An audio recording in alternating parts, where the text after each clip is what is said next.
What happens to your body when you quit coffee for about 30 days? Most people think that coffee actually gives them energy. It doesn't. The caffeine in coffee is not stimulating your body. I'll show you how it works.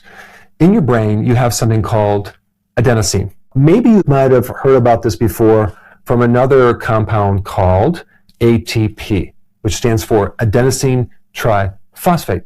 And that really is the energy currency of the body. And so we're constantly making this all day long. And then we have this little byproduct called adenosine. And so as it builds up, it gives the brain signals like, okay, you used up your energy. It's time to wind down, get tired, and go to sleep. And so adenosine has a lot to do with the sleep mechanism and even increasing melatonin. The caffeine in coffee has a very similar chemistry to this molecule right here.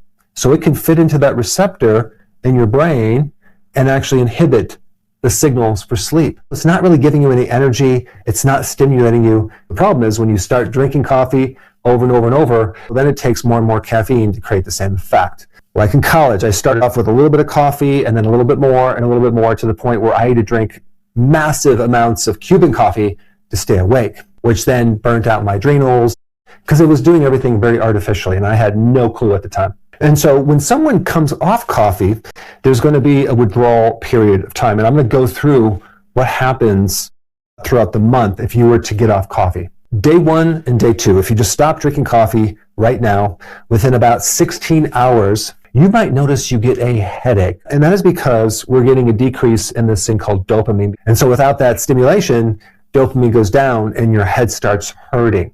Day 3 to day 5, you're still going to feel a little irritable, but your craving is going to be just a little bit less because the dopamine is starting to adapt. However, you may crave other things like sugar or fatty food.